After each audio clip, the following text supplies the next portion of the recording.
All right, here we go. Salute to NBA Nation on this Friday evening. Another edition of the NBA Report. CP the franchise in the building. The wait is over for the Celtics fans. Jayson Tatum makes his long-anticipated return to basketball after a 10-month hiatus. Tatum returns to Boston and the Boston Garden. Celtics will take on the Dallas Mavericks in just about an hour here on this Friday. Plus, a team that quickly dispatched the Celtics the other night that had to go call Tatum. The Charlotte Hornets, ladies and gentlemen, are for real. We're going to put some respect on the QC. LaMelo and the boys talk about the Charlotte Hornets. Plus, Russell Westbrook absolutely crashes out on this Sacramento Kings reporter. We got to talk about all of that, man. Lock in, hit the like button, hit the share button, subscribe to the channel. All right, man. Friday night edition of NBA Weekly. CP the franchise in the building. Salute to the chat. Salute to my guys, man. Do things JJ in the chat. I see you guys. Salute to everybody watching on Twitter. The wait is over. Jayson Tatum makes his long-anticipated debut here. And, yeah, man, Celtics Nation is certainly hyped for it, I'm sure. And here's a live look-in right now. I'll give you guys that live look-in. Here we go. Here's Jayson Tatum coming out to the fans. Here he is. Give you a little live look in here.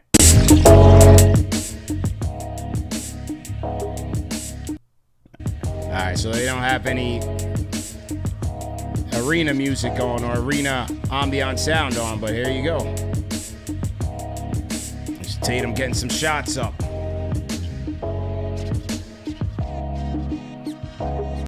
So according to Joe Mazzulla, he will get to start. He's going to start tonight.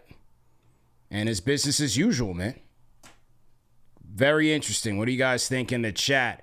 And with the Tatum stuff, is very interesting. I spoke about this on my show earlier. This is from Tom Haberstraw. 10-month recovery is quicker than usual. He breaks down some of the latest players who to come back from an Achilles tear. And he's, Wes Matthews, 7.7 months. Wes Matthews came back fairly quickly. He talks about Kobe. Kobe comes back in 8 months for the after the 2012-2013 season. But he immediately went down with a knee injury after that and ends up missing the rest of the season, never really recovers. Now, for Kobe, it happened in his mid-30s. He's got more mileage on him. It's a little bit different. But then you look all the way down at Kevin Durant, 18 months. And there was a lot of talk that KD waited until, had the COVID season to go through that.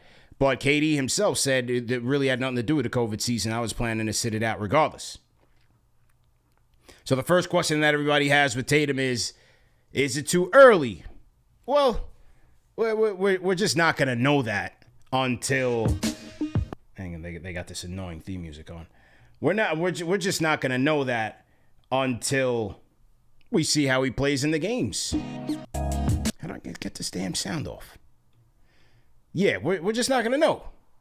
Is it a risk? Sure, but every NBA player is taking a risk with their health and with injuries every time they step out on the court. There's a new guy that tears his ACL, his Achilles. You just never know. This is modern medicine, modern science. I'm sure there was a thorough process here in terms of his surgery, his rehab, his recovery, and the recovery timeline. So I would have to think, just based on where we are in 25, 26, that this was thought through quite thoroughly between Tatum, his team, the coaching staff, all of that. Hopefully it's not for the purpose of the documentary. There you go. It looks like this guy in the red is one of his documentary shooters. So the documentary should be great. But, hey, for Boston, congratulations. Good for you. So, there's that talk about the risk, things of that nature. Now, how does it impact Boston? How does it impact the rest of the East? Well, from a Boston standpoint, look, this team is number 2 in the Eastern Conference right now. And they've been playing phenomenal basketball. Give credit to Jaylen Brown for playing at an MVP level.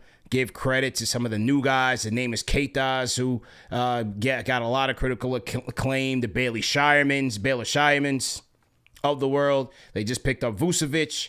Hasn't really been as impactful as he was in his earlier career, but maybe that all changes as he gets more and more comfortable in Mazzulla's system. So Even on a minutes restriction, obviously he's not going to be playing at maximum capacity, but even on a minutes restriction, he's going to help. It's Jayson Tatum. You're going to have to respect him. Pick and pop threat, pull up threat. Is he still going to have the same burst and athleticism to get to the basket? It might take a little time to get used to it, get used to the game speed and intensity. I mean, this is practically, he practiced with the main squad and all of that, but I'm talking about at NBA speed. This is practically a preseason warm-up for him. But nevertheless, as a three-point threat, as a shooting threat, you're going to have to respect it regardless, because that don't go away while they wait for everything else, his explosiveness, which had been really improving as he had matured in the league. Remember, that was one of Tatum's knocks, like, he's too weak, you don't get to the basket enough. And then he started getting stronger, and boy, that's when he really elevated to that MVP level. So I think, no doubt, Boston's going to be stronger. You can expect that. And there's all that talk now about, it's kind of the narrative with him and Brown. How are they going to coexist? Is it a fair argument? I guess from a standpoint of, based on how the season is going, Jaylen Brown has had the primary responsibility of getting the team in order, and his playmaking has increased as a result. His playmaking has been tremendous. Jayson Tatum says in his documentary, he says, I'm not coming to be a role player. He's coming to fill his spot. But I also think the whole pitting them against each other, especially after they won a championship, it kind of gets old. These guys are professionals. They've been together for so long. I think it's just so media-driven in terms of the fracture that we want to create, that picture that these two are going to butt heads. I don't necessarily see it like that. Will it be a reacclimating process? Yeah, I believe so, especially for him and the team. And not for Brown, but think about it from the other supporting cast, the guys that have been playing in Tatum's absence, the Shymans, the Jordan Walshes, right? Like those guys. How do you get those guys back into the fold and be the best version of themselves? Do they? Because clearly they're going to be taking a backseat to Tatum. So those guys have an acclimation process and an adjustment process as well. But I think obviously you have to. It's going to lift the team. Think about even a guy like a Derek White. This year Derek White, last year and in previous years under the Celtics, I mean, he was one of the more efficient players. This year, not so much. And most likely because he's had more usage, more of a role, and had to do more. His usage rate has gone up. Last year's at 20%. This year, Derek White's usage is at 24.7%. So having to do more on the offense with Tatum back, it kind of slots Derek White back in his supporting cast role. Shooting 33% from three, way off from the 38% last year. Mid-range, same way. He was 52% from the mid-range last year. And the 94th percentile was Derek White. This year's 42%. Dropped 10 points. Even his rim numbers have dropped. So his effective field goal percentage to Derek White, it dropped 10 points from 58 to 48%. So you'd have to think that with Tatum coming back, that allows Derek White to kind of get back into his natural role. Peyton Pritchard as well. And so it kind of has a cascading effect, even if Tatum is 75-80% of his peak powers. So it should be interesting. Now, as it relates to the landscape in the East, obviously Detroit has that number one seed probably locked in, but the Knicks are right there. And to a secondary degree, the Cavaliers. So if we pull up the standings right now, switch everybody in the chat, pull up the standings. Let me slide this over. You got the Pistons there in first place, 4.5 games up on the Celtics. Most likely going to take it. You got the Knicks there, 1.5 game back of the Celtics. You have the Cavaliers there, 2.5 games back. So it's really that second through fourth seed. Now, if you look at the Tankathon, according to the Tankathon here, Celtics have a pretty daunting schedule in terms of remaining strength of schedule. Tankathon always bogs down my system here. But if you look at it, Boston's supposed to be ranked 7th. And I say supposed to be because you kind of got to take these with a grain of salt. You still got to play the games. The games have different circumstances, different conditions in which a team can win or lose. But Boston ranked the 7th hardest schedule. Still has to play OKC twice, the Spurs, the Knicks, the Timberwolves, the Cavs. They put the Raptors up there. I don't really think the Raptors are all that tough, but, it is what it is. And the Knicks are 27th. Cleveland 29th. So does that leave the door open as Boston tries to get their guy back into the fold here? Does that leave them susceptible to giving that 2 seed up? I've been telling my Knicks fans that April 9th game could determine the 2 seed. So we'll see what happens tonight as Jayson Tatum returns to the mix. It's also kind of like a Cooper Flagg homecoming as well. Cooper Flagg hailing from that area up in Maine. Cooper Flagg's supposed to have a big turnout tonight as well. So we'll see what happens there on the Tatum front. And we'll be ready. I asked Knicks fans, I said, how y'all feeling? They said, we ready, man. We definitely ready, man. Now, speaking of the Celtics, those Charlotte Hornets went out there and put a whooping on the Celtics in Boston in their previous game. And we have got to put some respect on the Charlotte Hornets name, ladies and gentlemen. One of the hottest teams in the league right now are those Charlotte Hornets. And right now, they're in 9th right now in the East. They cracked over 500. 9th right now in play-in territory. Charlotte Hornets are red hot. And number one, give credit to their coach, Charles Lee, for getting these guys in order. I love the Kobe White trade when they first made it. I thought that was going to make them a good team, a more serious team. Obviously, you have the Rookie of the Year play of Con Knipple. LaMelo's been stepping his game up. They've been able to manage LaMelo's minutes and the injuries. Great job. Miles Bridges stepping up. I mean, they are getting some excellent play across the board, and they are torching the Nets. Right now, they are on a 6-game winning streak. Yeah, 6-game winning streak right now. And they've had some very impressive wins. Extremely impressive wins have the Hornets. Check this out. At Boston, Dallas, Portland, at Indy, at Chicago, at Washington. Those are 6. But prior to that, they were on a 9-game winning streak. At Orlando, Washington, Philly, at Memphis, at Dallas. They beat the Spurs. Pelicans, they beat the Rockets in H-Town. At Atlanta. Beat Atlanta twice in 3 days. They beat Denver. I mean, these Charlotte Hornets are looking like a force right now. DeMario says Queen City doing things. Yeah, they looking like a force, man. So let's see where they are on the Tankathon schedule. Now, supposedly they got the 12th hardest schedule in the league with 19 games to go. And when we take a look at the standings here,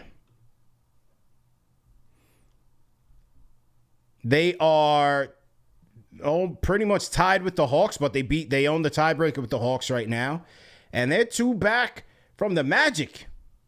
So, Orlando, you are on notice right now. They might not even, 7 through 10 is playing territory, but still. Says my date is wrong on the weekly. Okay, my fault. Let me check with my guy. Get that right.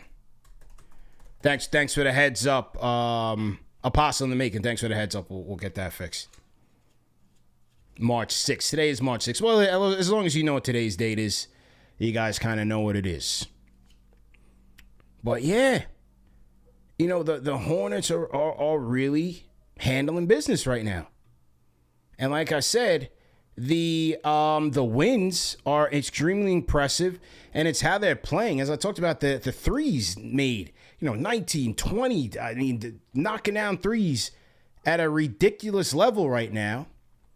And in their last 10 games, they are 4th in offense. They are 15th in defense.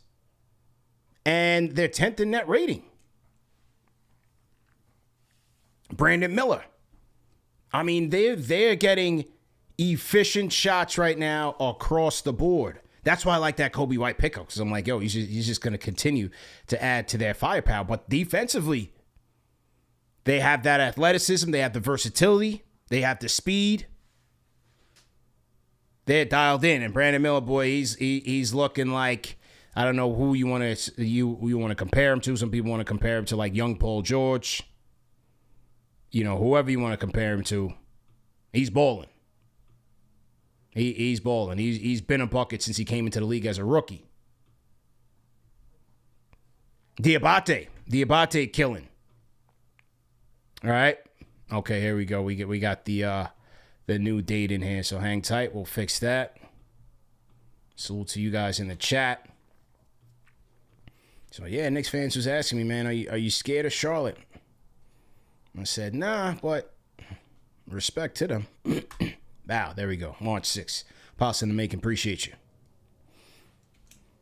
So, yeah, things are looking very interesting in the East. When it was thought that the East was just going to be this cakewalk weak league, and this is why you can never make these predictions accurately, why it's so hard to make these predictions, man. In the beginning of the season, when you're doing your conference predictions and things of that nature.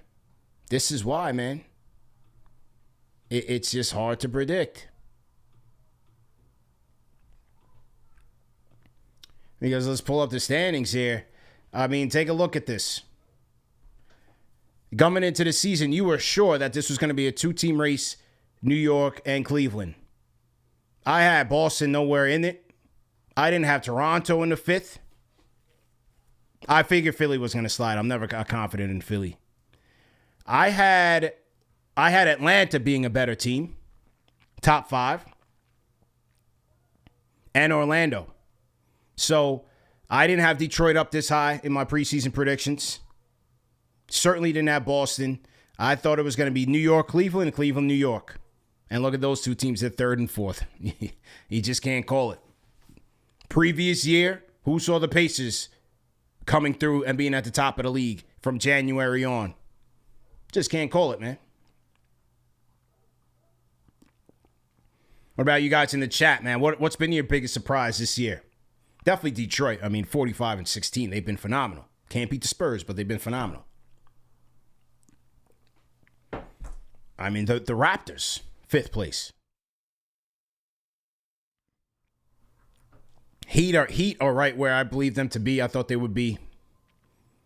Bucks, right where I thought Bucks would be in play-in territory. Obviously, the injuries and just their team just stinks all the way around. But everything else has kind of been where I expected it to be, especially in the bottom bracket, the bottom tier. Orlando has been disappointing. Yeah, Celtics still in 2nd, bro. Orlando and Atlanta flamed out. Flamed out quickly. So, that was that. But yeah, shout out to the Hornets fans, man. Well-deserved right now. Getting their well-deserved respect where it is due. Okay, now speaking of respect, man.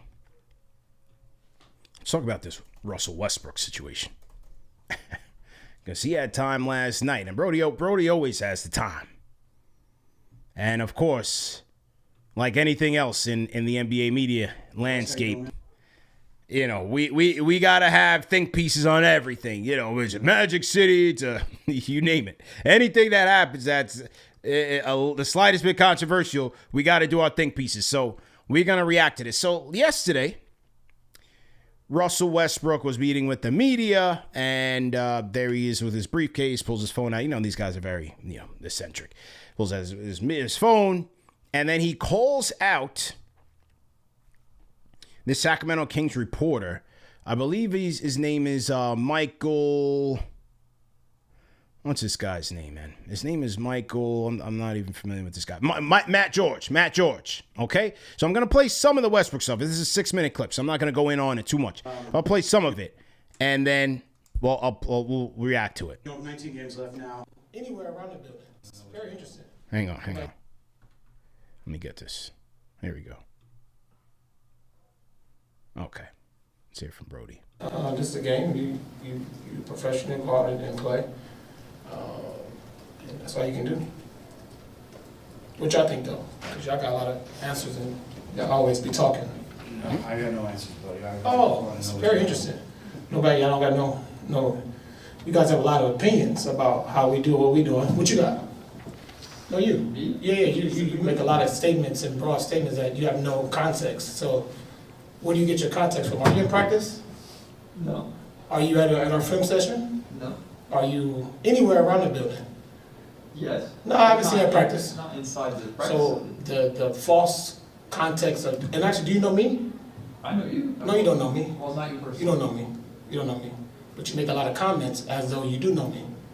I comment about your basketball. No, you don't. My intent, I see it. But I'm asking you now, but you don't know me, right?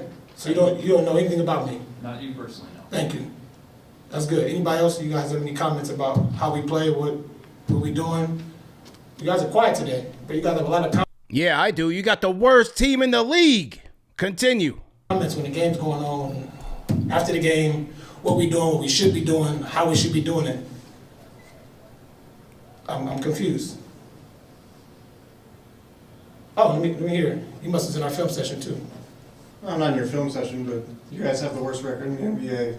Cool. You guys are like in bottom 3 in offense and defense throughout the year. Perfect. So, I mean, I think that's fair to. What's fair? It's fair to point that out. Yeah, that's been pointed out, but that's not the only thing that's been talked about. What else is to point out? Well, I can only speak for myself. Yeah, but that's not the only thing you say. I've seen things you say. It's not just about our offense and our defense and what our record is. We've been the worst record for a long time now. What have I said? I don't want to go down the round, but I mean, we can. I'm asking you. You have a lot of things to say, so this is your time. This is the floor to say it. Any questions? Okay, so I'll pause it right there because that was a big moment that some people who were on the opposing side of Brody were saying. They were, and media members especially, where they were saying, well, Westbrook is charging this guy up. Clearly, there's content out there that this guy, maybe Westbrook thought was disrespectful to him as a person and not the on-court performance or anything related to X's and O's. But he was asked to address it, and neither one of them addressed it.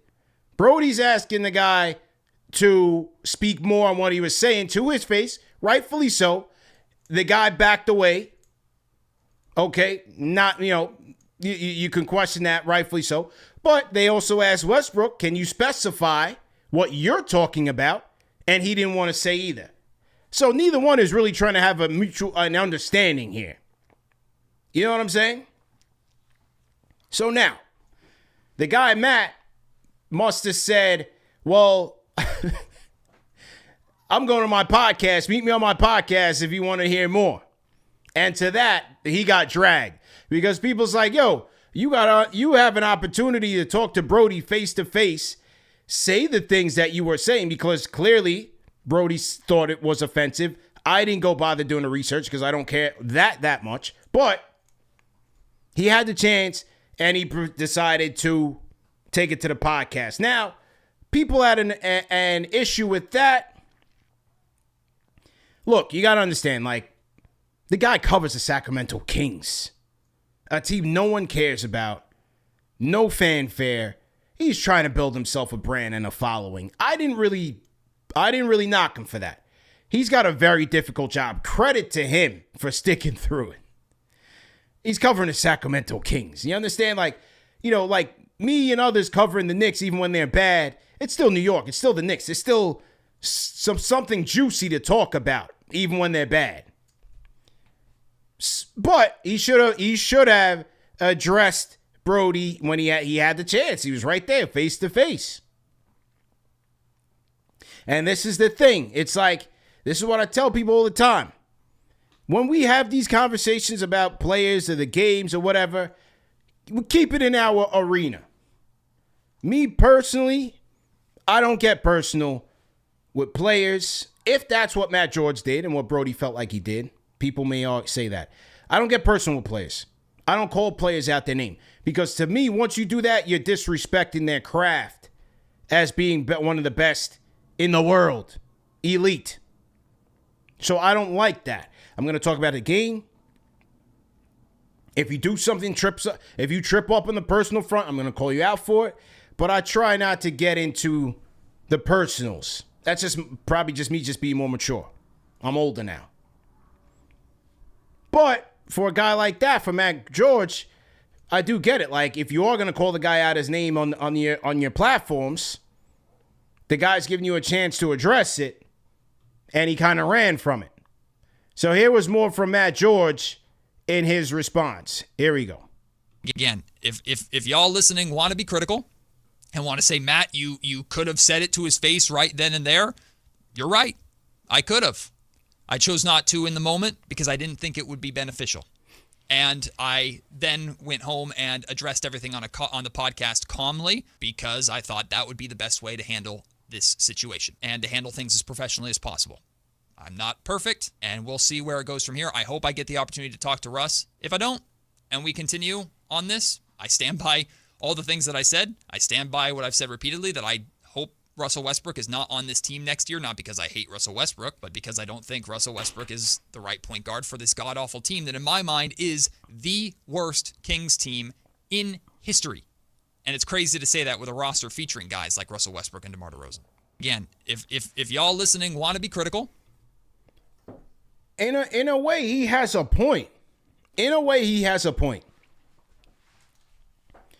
He's been given the privilege to have media credentials to cover this team. In an environment like this, where you know the Sacramento Kings PR person is standing right there. You don't want to get into this back and forth argument from Russell Westbrook and make it personal, because that could have been his last chance at being in that building. So from a certain standpoint, I understand his hesitancy to engage in a back and forth with Westbrook. You still have to maintain a level of professionalism. Where he tripped up is that him keeping it personal on Westbrook outside of this media session, now you're being called to back it up, and you kind of back away.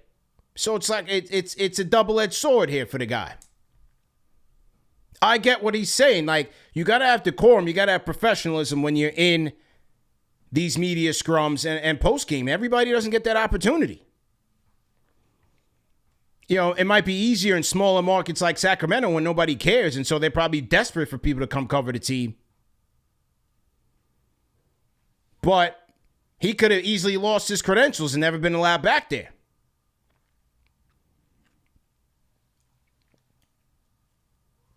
So there's a lot of gray area here. I don't think one person is right or the other. There was clearly a powder keg situation. Brody got in his feelings. And on the Brody front, like, yo, bro, you're part of the worst team in as this guy said, in Sacramento history. There's nothing to be okay, cool. Nah, it's not cool, bro. It's not cool. You should be embarrassed. And that's out. No one needs to know the context or the film or anything. We know the record. You are what your record says you are, and that is a terrible, terrible team.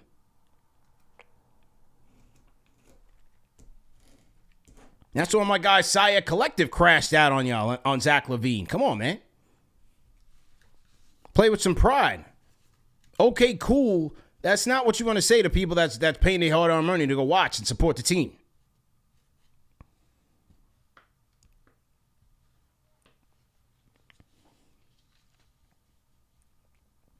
Yeah, my 2 cents. A lot at stake, but if you want longevity, you have to respect the boundaries. Don't report on personal life. Keep it real and within the work on the court when you're talking facts only. Absolutely. Yep, I agree. So he backed himself into a corner. Because clearly, I didn't dig into his tweets and everything. I don't, Sacramento Kings, that's not my responsibility. But clearly, there was things that he was said that Brody took umbrage with and felt was personal. So he kind of painted himself in a corner when Brody pressed him to speak on it. So, like I said, it's a lot of gray area. There's no one side or another side. Both sides have responsibility here for why this kind of went in the direction that it went. And again, I understand why, on multiple fronts, why this guy, Matt George, chose not to address it there, to also promote his podcast, because God knows who cares about that. And so he's got to elevate his brand as well. The one thing we can all agree on in this segment is that the Sacramento Kings are hot garbage. And that's that. I'll end the show on that note. The one thing we can agree on, Scott Perry, you got a lot of work to do, brother. A lot of work to do. And we wish him well. Anyway, man, salute to everybody who tapped in with me today. Gonna take a quick break. Knicks and Nuggets tapping in at 9 o'clock. Let's take a look at what else on the docket on tonight's schedule. See what I'm gonna watch tonight. Dallas, Boston, definitely be watching that Tatum game. I'm gonna be watching Charlotte and Miami. See what Charlotte can continue.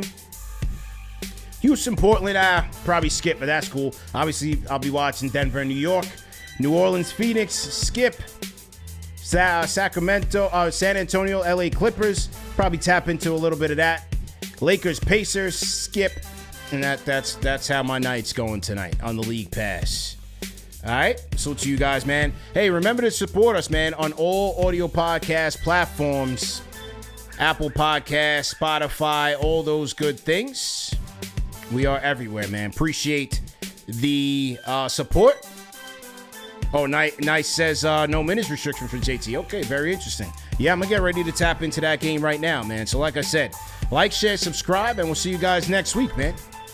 NBA Report, CP the Franchise. I'm out of here.